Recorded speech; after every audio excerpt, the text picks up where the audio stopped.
నమస్తే, welcome to Telugu 360. రూపాయి రూపాయి ఏం చేస్తావంటే ఏదైనా చేస్తా, ఎంత దాకైనా చేస్తా, ఏ ఆశావాదినైనా తన ఆశ చూపిస్తా అని చెప్తుంది. అలాంటి తరమే కనబడతా ఉంది. ఎందుకంటే ఫైనాన్స్ అధిక వడ్డీ ఇస్తామని చెప్పేసి కొంత ఫైనాన్స్ సంబంధించిన వాళ్ళు దాదాపుగా 2,000 మంది బాధితుల దగ్గర నుండి కొన్ని కోట్ల రూపాయలు కాజేసిన ఘటన ఇప్పుడు హైదరాబాద్లో వెలుగులోకి వస్తూ ఉంది. గత 2 సంవత్సరాల క్రితం జరిగినప్పటికీ కూడా భారీ స్థాయిలో బాధితులు ఉండడం వల్ల ఇలా హైదరాబాద్కు రావడం జరిగింది. హైదరాబాద్ సోమాజ్ కూడా ప్రెస్ క్లబ్ లో కూడా వాళ్ళ యొక్క ఆవేదన వ్యక్తం చేస్తా ఉన్నారు. బాధితులు అయితే ఉన్నారు, ఒకసారి మాట్లాడదాం. అమ్మ, ఎంతవరకు నష్టపోయారు, అసలు ఎట్లా జరిగిందంటే ఏం చెప్తారు? సార్ ఎట్లా జరిగిందంటే ఏం చెప్తాం సార్, రూపాయి కూడా పెట్టుకొని పిల్లల చదువుల కోసము ఏంటి కోసం అని దాచి పెట్టుకున్నాం సార్. మా ఇంటికి వచ్చి మీకు నూటికి 2 రూపాయల మిత్తిస్తామని మా ఇంటికి వచ్చి తీసుకుపోయి మమ్మల్ని మోసం చేసారు సార్. ఇంతమంది రోడ్ల మీద ఇయ్యాలటికి 4 రోజుల దినం అవుతుంది సార్. మాకు అసలు అన్నం లేదు, ఏది లేదు.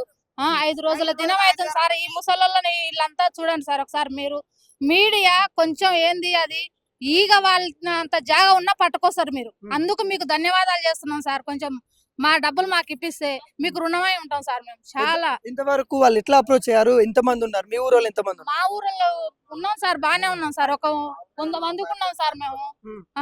నర్సాయిపల్లె సార్, మాది నర్సాయిపల్లె గ్రామం. మా నర్సాయిపల్లె గ్రామంలో రిజర్వాయర్ పడ్డా సార్. మా ఇండ్లు పోయినాయి, పొలాలు పోయినాయి, ఏది లేదు సార్. మాకు నిరుపేదలం సార్ మేము. అసలు ఈ థాట్ మాట్లాడాలంటేనే మా నోటికి వస్తలేదు సార్. మా కళ్ళకి నీళ్ళు వస్తున్నాయి సార్. ఎన్ని రోజుల నుండి కడుతున్నారు చిట్టి? ఇది మొత్తం 5 ఏళ్ళు అవుతుంది సార్. ఇప్పటికి 3 ఏళ్ల సంది ఈయన చుట్టూ తిరుగుతున్నాం సార్. మరి పోలీస్ స్టేషన్ కి వెళ్ళి కంప్లైంట్ ఏమైనా చేశారా? స్టేషన్ కి వెళ్ళాం, జిరాక్సులు ఇచ్చినాం, ఎన్నో మాటలు అయినాయి సార్. 3 ఏళ్ల సంది ఇదే తిరుగుడా సార్. మాకు కాళ్ళు అరుగుతున్నాయి, చెప్పులు అరుగుతున్నాయి, కానీ మా డబ్బులు మాత్రం రావడం లేదు. తిరుగుతున్నాం, వస్తున్నాం, సాయం చేస్తామని చెప్తున్నారు. సాయం చేసిన వాళ్ళ సంఘాలకు వెళ్తారో ఎక్కడికి వెళ్తారో మాకైతే తెలియదు సార్. పోలీసు వాళ్ళు కూడా ఏం చర్యలు తీసుకోవట్లేదు సార్. అసలు పోలీసు వాళ్ళు పోలీస్ స్టేషన్ పరిధిలో వస్తుందమ్మా? Nagar Kurnool police station sir. ఏమంటారు అక్కడ పోలీసు వాళ్ళు? ఏమంటారు మీరు వెళ్ళినప్పుడు? సార్ మీరు జిరాక్స్ ఇచ్చిపోరు, మేము ఆయన దగ్గర మాట్లాడి మీకు ఇప్పిస్తాం. ఇప్పుడు బీదలు అంటేనే ఒక గొర్రెలాగా కదా సార్. మేము చదువుకున్న వాళ్ళ వ్యక్తులం కాదు కదా. ఇయ్యండి అంటే ఇప్పుడు నువ్వు ఒక పేపర్ అడిగితే నీకు పేపర్ ఇస్తున్నాం, సపోర్ట్ కాకుండా మా ఇంటికి మేము వెళ్ళిపోతాం. మీ ఎమ్మెల్యేని ఏమైనా కలిసే ప్రయత్నం చేసిరా? మీ స్థానికంగా ఉండే మీరు ఓట్లేసి గెలిపించుకున్న దాదాపుగా 2,000 మంది బాధితులు ఉన్నారు అంటారు కదా, మీ ఎమ్మెల్యే ఏమైనా కలిసి? కలవలే సార్. ఇప్పుడు మర్రిని కలిసినాక ఇప్పిస్తా అని చెప్పిండు, కానీ 2 సార్లు కలిసినాం సార్. మాజీ ఎమ్మెల్యేని కలిసిరు? మాజీ ఎమ్మెల్యేని కలిసినాం, ఇప్పిస్తా అని కూడా చెప్పిండు సార్ మాకు. కానీ ఇంతవరకు ఏది లేదు సార్. అబ్బా, నువ్వు ఎంత పోగొట్టుకున్నావు? 5 లక్షలు 6 లక్షలు వేసేది సార్. ఎట్లా సంపాదించినావు? ఎట్లా ఎన్ని రోజులు రెక్కల పుణ్యాలు చేసుకున్నాం. 2 పసల కాసుకొని ఇంకేం ఆడపిల్లలు ఉండరు కదా, బతుకు తెరువుకు ముసలోని కన్ను లేదు, కాళ్ళు చేతులు లేవు. ఇంకా కతేమో ముసలోళ్ళు మేము తిన్నాక ఉంటే పిల్లలు తింటారు, ఆడపిల్లలకు ఉండరు, ఆడపిల్లలకి ఇచ్చేది ఇస్తాం అని అన్ని అందులో వేసుకున్నా. వడ్డీ వస్తుంది, ఇంకా వడ్డీ బాగా తిన్నా కానీ కూడా ఆ పైసలు ఆడపిల్లలకి ఇస్తాం. పిల్లలు పెండిళ్ళు ఉంటారు అని. చిట్టీలు ఉన్నాయి వాళ్ళ? కట్టిన చిట్టీలు రసీలు ఏమైనా ఉన్నాయా? ఇక ఇప్పుడు ఇంట్లో తీసుకుంది. మాకు ఇచ్చిన బిరుదు ఇది సార్. ఆయన ఇచ్చిన మాకుది పట్టా. అంటే ఇది డబ్బులు కట్టినట్టుగా రసీదు కూడా ఇచ్చిండు.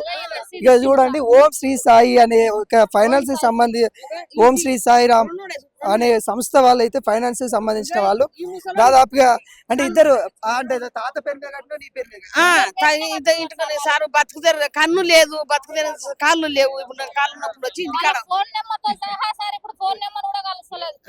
ఈ కన్ను లేదు, నిగ పెట్టిస్తుడు. కన్ను లేదు, కంటి చూపు లేదు, కాళ్ళ నొప్పులనే ఇంటికాడ పడ్డాడు. సాయి సాకల్ సాయి. మేము పోలీసుల దగ్గర పోతే ఆనముసలు పడుతున్న పోలీసుల దగ్గర పోతే, మీరు ఎందుకు వచ్చిండ్రమ్మా, మీరు 300 కూలి విడిచిపెట్టి కూలి రోజు తిరిగితే మీకు పని వేస్ట్, కూలి పోతే అవుతుంది, 300 కూలి చేసుకుంటే అవుతుంది అంటే, సారు మాకు పిల్లలు ఇంగ్లీష్ మీడియం తల్లిదండ్రి విడిచిపెట్టిపోయిర్రు ఇట్టించుకొని. నా కాలు నొప్పింది, మళ్ళీ మా పిల్లకు ఇంగ్లీష్ మీడియం చదివిస్తున్నాం, 7 తెలుగు మీడియం వేసినాం. ఎట్లా సార్ అని కాలు మొక్కితే ఆయన ఇంకా పెద్దాల తోలుకొచ్చుకుంటున్నాడు, ఆయన లాయర్లో పెట్టుకుంటున్నాడు. మరి మేమేం చేస్తామమ్మా మీ ఊరు వాళ్ళు పట్టించుకోకపోతే అని అంటున్నాడు పోలీస్ ఆయన. అట్లా చెప్తున్నాడు. టైం పడుతుంది. మళ్ళీ పిచ్చి ఆయన నిరంజన్ రెడ్డి తోటి పోయినాం. వనపడితే పోతే మేము చెప్పి మాకు చెప్పి పెట్టినరా మీరు మా దగ్గరకు వస్తున్నారు, మాకు చెప్పి పెట్టినరా అని అంటున్నాడు. ఫస్ట్ పోయినప్పుడు ఇప్పిస్తా సరే అని చెప్పిండు. ఎవరో వాళ్ళ బాధ్యతలు ఎవరో తీతాము, వాళ్ళని మర్రి చెట్టు కొట్టి ఆ తప్పు ఎవరు చేసిరో వాళ్ళని బయటకు తీతాం అని చెప్పిండు ఫస్ట్ సారి వెళ్ళినప్పుడు.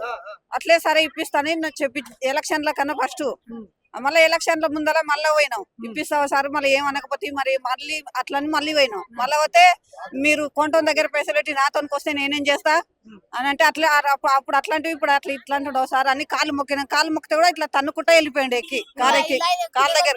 మా ఆయనకు గుండె ఆపరేషన్ అయ్యింది, బైపాస్ సర్జరీ అయింది సార్. పైసలు లేకున్నాయి, 2 సంవత్సరాలు అవుతుంది. అయ్యి పైసల గురించి కూడా ఈ బిచ్చిరెడ్డి దగ్గరికి ఇట్లా ఆపరేషన్ కావాలి అని మస్తు తిరిగిన. తిరిగితే ఇప్పుడు ఇప్పిస్తా అప్పుడు ఇప్పిస్తా అంటే ఆపరేషన్ కన్నా ఇప్పి అని అంటే ఇప్పుడు ఇప్పిస్తా అప్పుడు ఇప్పిస్తా అని టైం చెప్పుకుంటా అప్పుడు ఇప్పుడు అనుకుంటా జరిపింది కానీ రూపాయి ఇప్పియలేదు, తీసుకోలేదు. మేము నమ్ముకుంటూ వచ్చినాం, ఇట్లనే మస్తు తిరిగినాం ఊర్లో ఇంటికాడ. ఇంకా పోయినప్పుడు 2 రోజులు ఊరికి వచ్చేది, మళ్ళీ హైదరాబాద్కి వచ్చేది. అప్పుడు కలిస్తే ఇప్పిస్తా సరే అనేది ఇంకా ఆయన ఎప్పుడు వచ్చేదో కనిపించకపోయేది. ఇంకా అంటే మీకు ఎవరికైనా ఇచ్చిరా అంత డబ్బులు ఎవరికైనా ఇచ్చిరా? కొంత మేము అన్ని ఈ ఛాయరామ్ దాంట్లోనే ఉన్నాయి సార్. మావి 7,16,000 ఉన్నాయి నావి.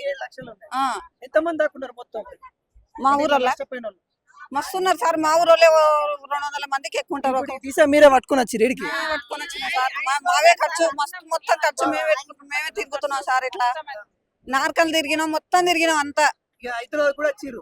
హైదరాబాద్ ఇప్పుడు హైదరాబాద్ మరి ఇప్పుడు మీరు ఓట్లేసి గెలిపించిన మంత్రులు ఉన్నారు, ముఖ్యమంత్రులు ఉన్నారు, ఎమ్మెల్యేలు ఉన్నారు. మరి ఇంతగానము అక్కడ నుండి నాగర్ కర్నూలు కాదని హైదరాబాద్ వచ్చిర్రు. ఈడకి వచ్చి కూడా ఏం చెప్పదలుచుకున్నారు వాళ్ళకి?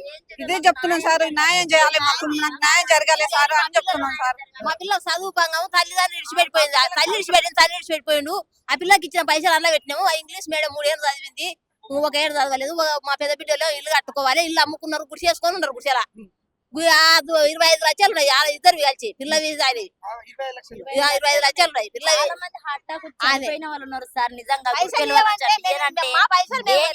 చేసుకోపో అన్నారు సార్. లాస్ట్ కి మా ఆయన కరోనా వచ్చినది, కరోనా వస్తే 1 రూపాయి ఉట్టలేదు. అప్పుడు పోయి అడిగితే గేట్ తాళం వేసుకొని వెళ్ళిపోయిండు. ఎంత బతిమలాడుకున్నాం, రోజు ఇంటి తిరిగినాం సార్. నేను రోజు ఇంటి తిరిగితే నడుచుకుంటా ఆ పిల్లకు డెంగి జ్వరం వచ్చింది. డెంగి జ్వరం వస్తే కాళ్ళ మీద వేస్తే 10,000 రూపాయలు ఇచ్చిండు కానీ 1 రూపాయి ఇస్తలేడు. 70,000 రూపాయలు అయినాయి పిల్లకు. మేము ఏడ తెచ్చిపెట్టాలి సారు? అసలు పోలీసులు ఎంక్వైరీ చేస్తారు. ఎంక్వైరీ చేస్తలేరు పోలీసు వాళ్ళు. ఎంక్వైరీ చేయడానికి పోతే పోలీసు వాళ్ళు ఏమంటున్నారు అంటే ఆయన కంటే పెద్దవాళ్ళు ఉన్నారమ్మా, ఇంకా ఎంక్వైరీ చేయడానికి. ఆయన తెచ్చుకున్నాడు, ఆయన బేర్ మీద నుంచి వచ్చిండు మీ ఊరి కరుణాకర్ రెడ్డి.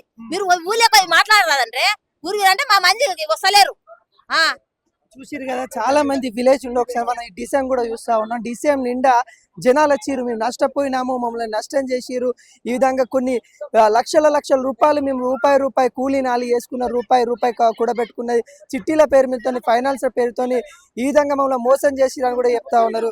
అయితే మేము మాది రాయపాకల బండ రాయపాకల వనపర్తి డిస్టిక్ రేవెల్లి మండలం. అదే మేము మా ఊళ్ళో మొత్తం 56 మంది పెట్టినాం డబ్బులు.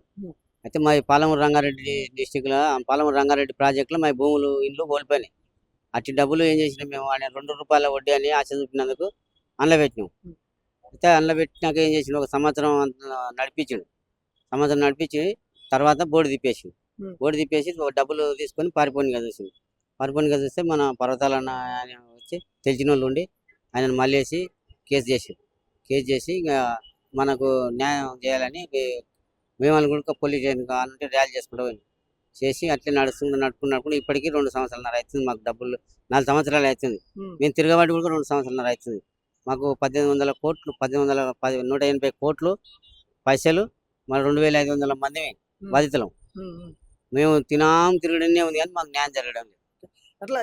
వాళ్ళు ఎట్లా కలిసారు మిమ్మల్ని? ఎట్లా కలిసారు? ఫస్ట్ మమ్మల్ని ఎట్లా కలిసిరు అంటే మేము ఇట్లే పక్క ఊరోళ్ళు పెట్టినరు. పక్క ఊరోళ్ళు పెట్టి మాకు చెప్తే మేమేం చేసినాం, మంచి అధిక వడ్డీ వేస్తాము ఆశ చూపించింది. మేము ఒక్కొక్కరు 1,50,000 నుండి 10 లక్షలు, 13 లక్షలు, 50 లక్షలు, ఇట్లా 45 లక్షలు అంటే ఇట్లా చాలా మంది. పోలీస్ కేసు పెట్టడం కానీ పోలీస్ స్టేషన్ కానీ వెళ్ళారు మీరు? అక్కడ మన మీ దగ్గర ఉన్న సమీపంలో పోలీస్ స్టేషన్కి వెళ్ళారా? పోయినాం మేము, నార్కల్ పోలీస్ స్టేషన్కి పోయినాం. నార్కల్ పోలీస్ స్టేషన్కి ఎస్పీ తోటి పోయినాం. ఎస్పీ తోటి మాట్లాడినాం, సిఐ తోటి మాట్లాడినాం, డిఎస్పీ తోటి మాట్లాడినాం.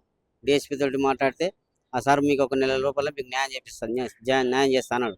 1 నెల రోజుల వాళ్ళని ఏం చేసిన వారం లోపల వాళ్ళను ఒక 14 మంది కేసు అయితే 5 మందిని తెచ్చి అందులో వేసారు.